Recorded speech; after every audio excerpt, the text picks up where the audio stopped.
al señor doctor Pablo Zambrano.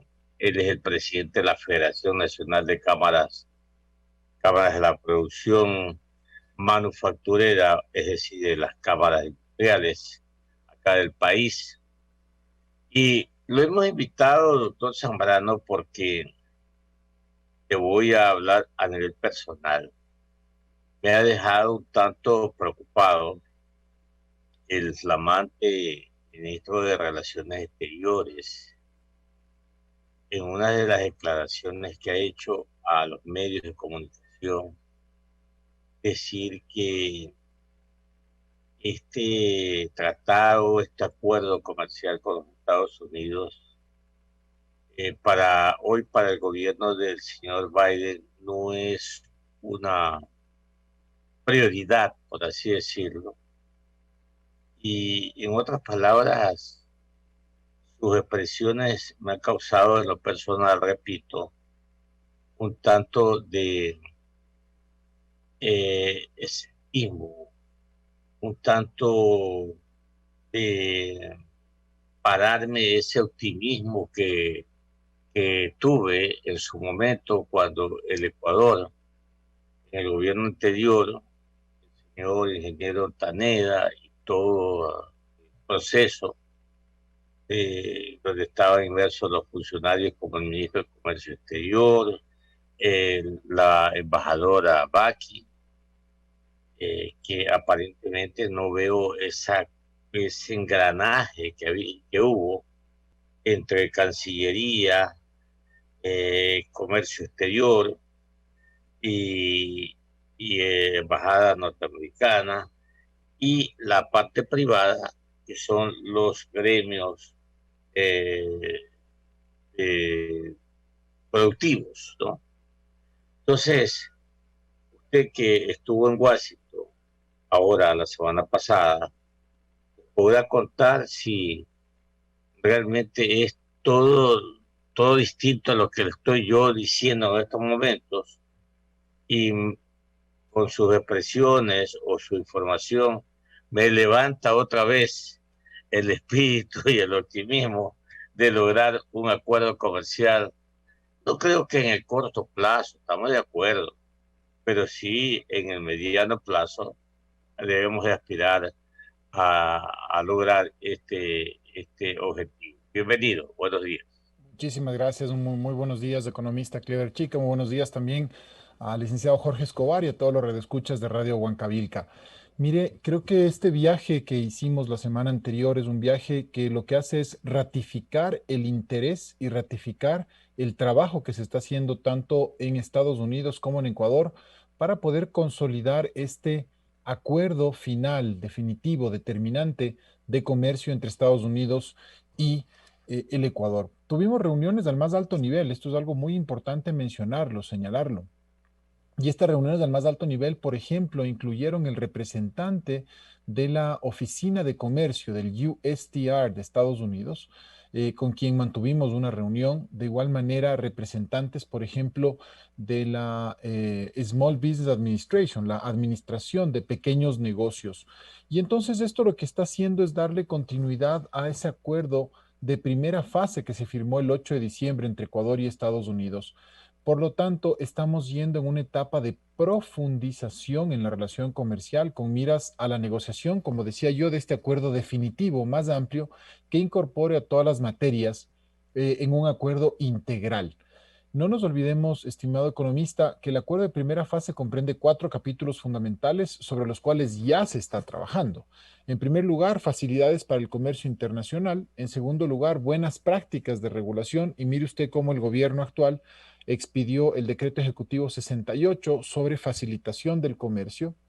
En tercer lugar, la lucha anticorrupción. De igual manera, se están haciendo esfuerzos en ese sentido. Y en cuarto lugar, que creo yo que es el más importante, el beneficio para las micro, pequeñas y medianas empresas. Por eso mantuvimos nosotros la reunión con la Small Business Administration, la Administración para Pequeños Negocios en Estados Unidos, porque incluso puede haber ahí, a través del acuerdo comercial, una facilitación y unos beneficios para micro, pequeñas y medianas empresas de Ecuador y de Estados Unidos donde intervengan los migrantes. como todos sabemos, tenemos más de 1 millón, más de 2 millones de migrantes en los Estados Unidos que son empresarios y que podrían justamente beneficiarse del acuerdo comercial. Y de igual manera en Ecuador tenemos migración estadounidense para que se pueda entonces intercambiar los productos. Así es que estamos más bien nosotros con un optimismo en que el trabajo sigue adelante, pero obviamente el acuerdo comercial ya integral está en construcción todavía y estamos optimistas en el trabajo que se está llevando a cabo. Ahora, estos funcionarios que usted ha citado, funcionarios de Estados Unidos, ¿son nuevos o son los anteriores? Muy buena pregunta. En el ámbito de la representante en sí mismo de la Agencia de Comercio de Estados Unidos, el USTR, es nueva, pero es una persona que ha tenido mucha experiencia en materia de comercio internacional. Nosotros tuvimos la reunión en la cual el sector privado también estuvo presente con los representantes técnicos, y eso es algo muy importante. Estuvimos con el director para el hemisferio occidental, donde obviamente se ve América Latina. Y en ese sentido, la reunión fue muy productiva porque este representante lo que nos decía justamente que es lo que nos mencionaba claramente es justamente la posibilidad de continuar. Daniel Watson, que es justamente el representante para el hemisferio occidental, lo que nos decía Daniel Watson es que estamos trabajando en el acuerdo, estamos trabajando justamente en esta primera fase en lo que tiene que ver con la facilitación del comercio, que es algo muy importante, y de igual manera con las buenas prácticas de regulación. Entonces, es fundamental que nosotros sigamos trabajando. Hay nueva administración, obviamente, hay nuevos representantes. Por ejemplo, los representantes de los pequeños y medianos negocios de Estados Unidos tienen una visión muy importante de cómo el comercio puede ayudar en la recuperación de la economía post pandemia. Y ese fue el mensaje que nosotros también le llevábamos desde el Ecuador. Es absolutamente necesario que la economía se reactive para que este pueda ser, el acuerdo comercial pueda ser un canal que permita a las empresas medianas y pequeñas, y también a las grandes, pero sobre todo a las medianas y pequeñas, que son una mayor cantidad, a beneficiarse con el acuerdo comercial. ¿A través de qué? De la generación de los encadenamientos productivos, lo que nosotros denominamos dentro de la Cámara de Industrias y la Federación de Industrias un ecosistema del bienestar que les permita justamente a los negocios medianos y pequeños encadenarse en grandes cadenas productivas. Por ejemplo, las rosas que las cultivan los pequeños productores, los medianos productores, pero hay toda una industria cartonera alrededor, una industria de plásticos alrededor, una industria de empaques, de distribución, de transporte, de logística. Esto es lo que nosotros denominamos justamente este ecosistema del bienestar que va a ayudar a medianos, pequeños y grandes productores, pero sobre todo estos medianos y pequeños en la reactivación post pandemia. 7 de la mañana, 15 minutos en Ecuador continental, dialogando con el doctor Pablo Zambrano, presidente de la Federación de Cámaras eh, Manufactureras o Cámaras Industriales. Vea, doctor Zambrano, coincide que la semana pasada ustedes estaban en Washington, D.C. Quien le habla estaba también ahí mismo, pero en la Universidad de Washington. Estábamos en unas conferencias de economía.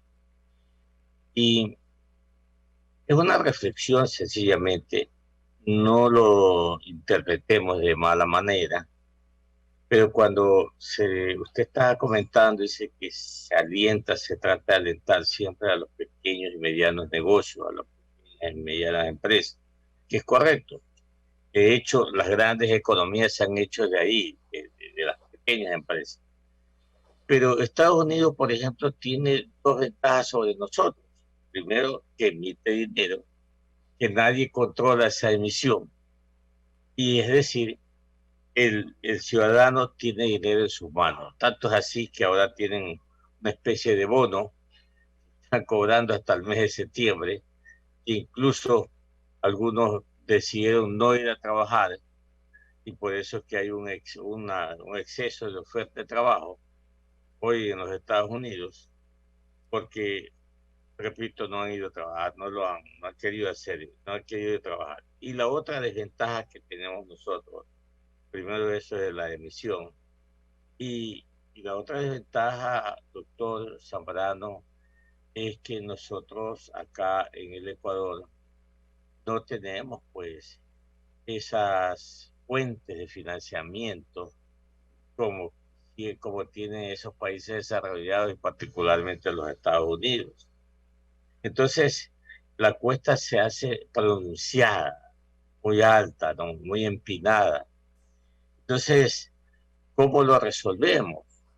¿Cómo lo resolvemos? Esa es la gran interrogante, ¿no? Porque, por ejemplo, todavía no vemos un nuevo directorio del Ban Ecuador, Banca de Desarrollo. No lo vemos. El presidente Lazo en campaña electoral dijo que ya no se iba a llamar Ban Ecuador, sino Banco Nacional de Fomento. Usted es una persona que conoce bastante esto y sabe que no es de la noche a la mañana que se puede cambiar un nombre a una institución y con mayor razón estatal o pública. Pero eso no es el problema. El problema es que no hay nuevas autoridades, o por lo menos que hayan ratificado a las actuales, y los fondos, el dinero, en manos de esos pequeños y medianos empresarios. De tal forma, doctor Zambrano, de que ha estado allá, que le han hablado, que hay apoyo, le hago la consulta.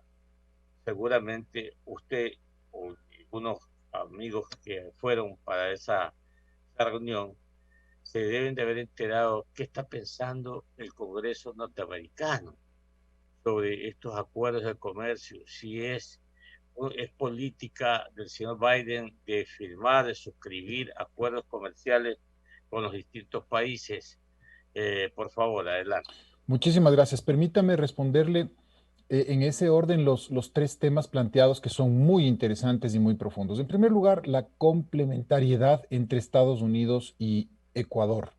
Nosotros en el año 2019 exportamos 6.700 millones de dólares. En el año 2020 exportamos 4.700 millones de dólares y la balanza comercial ha sido siempre favorable hacia el Ecuador. Por ejemplo, en el 2019 exportamos 6.700 millones e importamos de Estados Unidos 4.734 millones. Es decir, hay una balanza comercial positiva a favor del Ecuador. Y lo mismo ocurre justamente en el periodo enero-abril del 2000, en el periodo del 2020, 4.700 millones de dólares de exportaciones y de importaciones 3.600 millones de dólares. Hay una balanza positiva a favor del Ecuador. Esto en primer lugar. En segundo lugar, el tema del financiamiento que usted mencionaba, economista Clever Chica, es muy importante el tema del financiamiento. En Estados Unidos tuvimos dos reuniones, la una justamente con la Agencia de Desarrollo, la DFC, que es la Corporación de Desarrollo de Estados Unidos, ¿no es cierto? Y estuvimos con Sabrina Teichmann, que es directora general para el hemisferio occidental, y ellos siguen, digámoslo así, su ofrecimiento de financiar 3.000 millones de dólares o más para el tema de monetización de activos en el Ecuador. Es decir, hay esa propuesta en firme. Lo que hay que hacer es presentar los proyectos para hacer esta monetización. En segundo lugar, también tuvimos una reunión con el BID Invest. Como sabemos, el BID, el Banco Interamericano de Desarrollo, tiene una rama para gobiernos y para el sector privado. El BID Invest es la rama para el sector privado. Estuvimos con el director, con el gerente de BID Invest, que es el señor James Scriven, quien nos señaló y hablamos justamente de un proyecto, un producto, mejor dicho, que es el factoring a través de el poder obtener, digamos, la compra de facturas y de esa manera darles una liquidez a los pequeños y medianos empresarios con el objetivo de que sigan produciendo en miras a exportar a los Estados Unidos y en general sigan produciendo en miras a generar plazas de empleo. Entonces, el financiamiento de igual manera es importante, está ahí.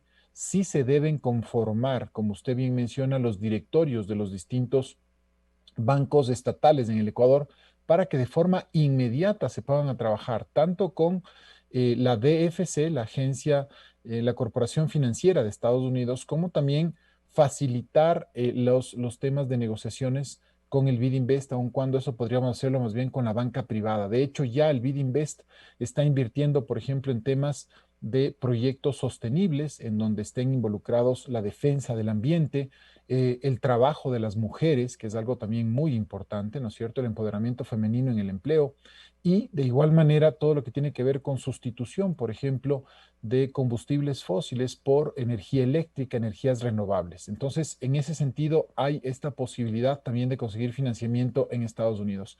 Y el tercer tema que usted me consultaba era cuál sería el ambiente en el Congreso, en el Senado de Estados Unidos, como para tener acuerdos comerciales. Mire usted, mencionábamos esto al inicio de la entrevista. Los acuerdos comerciales son una herramienta, son un mecanismo de desarrollo, son un mecanismo que va a permitir generar mayores cadenas productivas.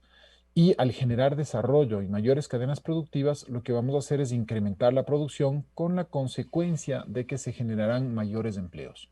El mundo, Ecuador, Estados Unidos, la región, necesita entonces generar más producción para generar más empleo.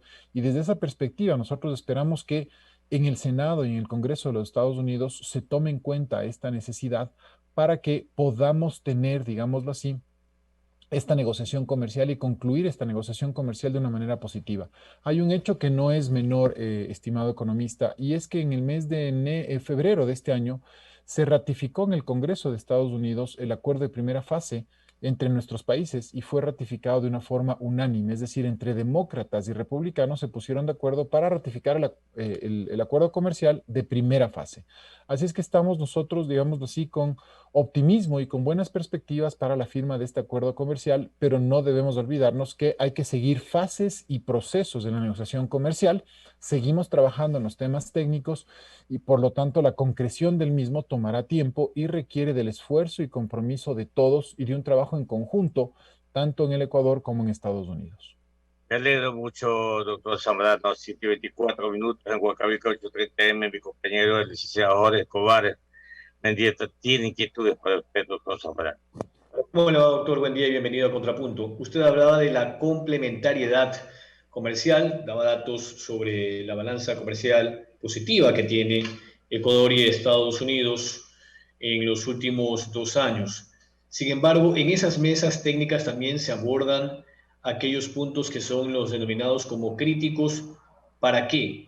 La industria local, así como la agricultura nacional, no vea ninguna afectación en un acuerdo comercial, sobre todo en el segundo caso, cuando hay millonarios subsidios al sector agrícola. Siempre quienes se han opuesto a estos acuerdos comerciales ponen como ejemplo lo que sucedió en su momento con México y quizás esa es la mayor preocupación. Si a esto le agrega que a nivel político legislativo el oficialismo ya tiene un acuerdo con Pachacutic, estas preocupaciones se van a acentuar.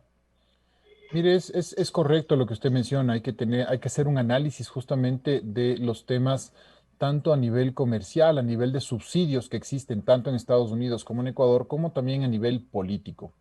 Creo que el razonamiento en la Asamblea Nacional del Ecuador tiene que ser siempre focalizado en la utilidad del instrumento llamado acuerdo comercial para el desarrollo del país. Un acuerdo comercial no solamente es un tratado en el cual dos países concuerdan intercambiar bienes, intercambiar servicios sin ponerles tarifas o aranceles. Un acuerdo comercial es un instrumento de desarrollo, así lo establece la Carta de las Naciones Unidas, así lo establecen los organismos internacionales, porque lo que necesitamos en este momento es generar más desarrollo, más oportunidades para los ecuatorianos y también más oportunidades justamente para el sector privado, que es el protagonista de la reactivación productiva. Desde esa perspectiva, nosotros como sector privado estamos apoyando decididamente que se hagan análisis técnicos, análisis profundos sobre la conveniencia del acuerdo. Y con Estados Unidos creo que no existe discusión alguna. Hay estos temas, estos puntos que pueden ser lo que se denomina en la diplomacia puntos irritantes, que hay que irlos solventando, que hay que irlos discutiendo, justamente en miras a tener un acuerdo que sea beneficioso para el país en general. Dentro de un acuerdo comercial hay sectores ganadores y sectores que no se benefician, digamos así, de la misma manera. Sin embargo, creo que todos los sectores tienen que ir pensando en unos procesos de alineación alrededor del acuerdo comercial, ya que es un mercado de 330 millones de personas con una renta per cápita de $65,000. Además, ha sido tradicionalmente el socio comercial más importante que hemos tenido. Por lo tanto, hay que focalizarse y especializarse en esas cadenas de valor para poder focalizarse en las exportaciones. Este es un tema esencial y fundamental. En el tema agrícola hay que hacer un análisis también importante, por ejemplo, cómo las comunidades, tanto de la costa como de la sierra, podrían especializarse en alimentos que sean justamente muy apetecidos en el mercado norteamericano, y tengan la calidad de orgánicos, tengan certificaciones justamente de calidad que les permite entrar a un mercado exigente como es de Estados Unidos. Pero así como es un mercado exigente, es un mercado que tiene una altísima capacidad económica. Solamente veamos el tema de las rosas, cómo cambió absolutamente la matriz productiva y la matriz de empleo en la sierra ecuatoriana. Si no tendríamos, justo, si no hubiésemos tenido el ATPDA, ¿no es cierto?, que eran las preferencias arancelarias para que ingresen las rosas y otros productos a Estados Unidos sin aranceles, no se habría desarrollado la industria florícola que genera una cantidad de decenas de miles de empleos para mujeres en la Sierra Central. De igual manera, el tema relacionado, por ejemplo, con la pesca, con los productos de pesca en la costa. Entonces, este es un acuerdo que realmente nos puede traer grandes resultados para la reactivación económica y sobre todo para elevar los niveles, evitar que el desempleo suba, generar mayores plazas de empleo y generar desarrollo y oportunidades para los ecuatorianos. Ahora hablemos también de los tiempos, porque aparte de lo que ya ha dicho Joe Biden, el mismo canciller Mauricio Montalvo hablaba de un atraso que ha tenido Ecuador, no solo a nivel de un acuerdo comercial con Estados Unidos versus sus vecinos, tanto Colombia como Perú, que sí se han beneficiado ya en materia económica y a nivel de intercambio comercial, sino que también está sucediendo lo mismo con el mismo acuerdo multipartes con la Unión Europea vigente desde el año 2017. Lo de la eliminación de la exigencia de la visa Schengen es algo que todavía no se ha podido materializar, pese a que tenemos ya 5 años con este acuerdo en vigencia, y ha sido precisamente porque Ecuador no fue ingresando en su debido tiempo como sí lo hicieron sus vecinos. Ahora que tenemos una situación particular por la pandemia, ¿cree usted que también podría ser un hándicap la pandemia para que esto se pueda materializar más temprano que tarde? Esperemos que se puedan mejorar esas condiciones, y el día de la semana anterior fuimos testigos como, por ejemplo, la Embajada de Francia expedía un acuerdo para que jóvenes puedan ir a hacer sus prácticas a Francia, ¿no es cierto?, durante un periodo de tiempo, creo que es un año aparentemente, y eso es generar oportunidades para los jóvenes. No nos olvidemos, Jorge, que los colombianos y los peruanos recientemente, hace pocos años, tienen la exención del visado Schengen, es decir, pasó un periodo de tiempo de 7, 8 años hasta que lo puedan hacer. Creo entonces que debemos tener esperanza en que estos acuerdos comerciales no solamente nos van a brindar estas oportunidades económicas, sino también estas oportunidades, por ejemplo, de intercambio de personas, que podamos justamente ir a estudiar, ir a trabajar a Europa, y por qué no también hacia un futuro ver el tema con Estados Unidos. Los temas de migración obviamente son temas complicados, son temas complejos, pero también tienen que estar dentro de un acuerdo comercial en lo que se denomina todo el tema de la facilitación para el talento humano, para la capacitación, y de esa manera entonces poder tener una muy importante, digamos, capítulo dentro de las negociaciones comerciales que beneficien no solamente en el ámbito comercial, sino también en el ámbito educativo, cultural, profesional, a los ciudadanos de ambos países. El doctor Pablo Zambrano, presidente de la Federación de Cámaras e Industrias del Ecuador, está aquí en Contrapunto a través de Huancabilca, economista. Sí, doctor Zambrano, en sus hombros usted tiene una carga inmensa, porque nada más, nada menos que usted representa a la actividad productiva que nunca apaga la chimenea, que los motores jamás se apagan, los 365 días del año. Y en ese orden, hoy se están debatiendo dos temas importantísimos. El primero es los precios de los carburantes y particularmente el diésel, que sí se utiliza en su actividad. y el otro es una ley del trabajo paralela a la vigente, a la antiquísima ley que tenemos. En ese orden, cómo está participando, cuál es la presencia del gremio de los industriales ante esos dos temas tan trascendentales, repito, para el convivir productivo de este país. Bueno, muchísimas gracias por la pregunta. Creo que es muy, muy importante y muy interesante. Déjeme decirle, estimado economista, que el diésel industrial ya no tiene, digámoslo así, un subsidio desde hace algún tiempo atrás, ¿no es cierto? Y el diésel industrial, por ejemplo, el día de hoy está para precios del mes de junio del año 2021, están en $2.06. Entonces, ya el diésel industrial ha dejado de tener ese subsidio que teníamos justamente. Por otro lado, creo que es importante que el Ecuador trabaje en el cambio de una matriz productiva. Yo mencionaba antes la alternativa, que para eso hay financiamiento y hay una gran cantidad, una inmensa cantidad de financiamiento. Yo quiero ponerle aquí a usted dos ejemplos en este momento a la ciudadanía que nos escucha, dos ejemplos de dos sectores industriales que cambiaron su matriz productiva. El sector maderero, el sector que produce justamente tableros de madera para la exportación, y el sector de acería. Estos dos sectores que hace fundición justamente de hierro para poder hacer las barras, digamos, de construcción, ¿no es cierto? Estos dos sectores cambiaron sus hornos de diésel a hornos de eléctricos, ¿no es cierto? Y esto es algo muy importante, cómo se ha hecho una conversión y un cambio en el sector productivo. Y de esa manera nosotros queremos impulsar justamente este cambio de matriz productiva porque existe una gran cantidad de financiamiento de organismos internacionales para poder hacer a bajos costos esta reconversión y este cambio. Entonces es fundamental que nosotros vayamos hacia un cambio de matriz productiva que nos permita justamente el poder tener una situación positiva y favorable por este tema, por el tema de la fluctuación de los precios de los combustibles. Esto por un lado. Por otro lado, el sector manufacturero del país aporta con el 12.5% del Producto Interno Bruto a la economía nacional. Es un sector muy importante, es un sector que también ha hecho importantísimas inversiones en el país para poder seguir generando todos los días desarrollo y producción. Por eso nosotros queremos trabajar en una agenda de competitividad con el Ministerio de la Producción, con el objetivo de que podamos tener una agenda de competitividad muy importante que beneficie el desarrollo económico del país. Pero qué tan difícil es, doctor Zambrano, ajustar o mejorar los costos de producción.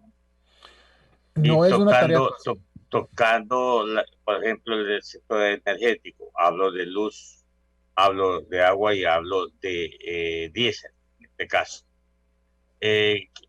Hablar de los salarios, hablar de los impuestos y una serie de cosas. Pero ¿qué tan complejo es esto? ¿Qué tan complejo? Porque a todo esto lo que le señalo son factores de la competitividad. Sin lugar a dudas, la estructura de costos en el Ecuador es una estructura elevada en la cual hay que trabajar justamente para generar eficiencias. Por ejemplo, una de esas eficiencias que se puede generar es la reconversión energética para irnos hacia el tema de la electricidad y no gastar en combustibles y de esa manera tampoco afectar al medio ambiente. Por otro lado, tenemos que trabajar justamente en una ley laboral que usted muy bien mencionaba, una ley paralela que se está pensando para ver la forma en la cual se incorpore a la gran cantidad de ecuatorianos al sector formal de la economía sin menoscabar sus derechos. Pero obviamente hay temas que sí son distorsionantes. Por darle una idea, en los gobiernos anteriores se estableció el tema del desahucio si es que el trabajador voluntariamente termina con su relación laboral. Nosotros consideramos que hay un sobrecargo del 25% de indemnización que no es dable, no es aceptable, porque es por voluntad propia que la persona se está separando de una empresa o de un negocio. Por otro lado, nosotros consideramos que las jornadas parciales deberían justamente poder darse con mayor facilidad, la jornada parcial, así como también otras modalidades contractuales que, por ejemplo, producto de la pandemia se han dado, como es el tema del teletrabajo, ¿no? Como es el tema de las jornadas especiales, es decir, trabajar más horas, pero en menos días a la semana, porque hay ciertas actividades que así lo requieren. Entonces, esperamos que haya una dinamización del mercado laboral a través de estas reformas importantes que hay que hacer en el país. Muy bien, le mando un fuerte abrazo, doctor Zambrano, que le Muchísimas vaya bien gracias. y que las cosas vayan mejorando, ¿no? Un muy buen día, que esté muy bien, a seguirnos cuidando frente a esta pandemia. Claro.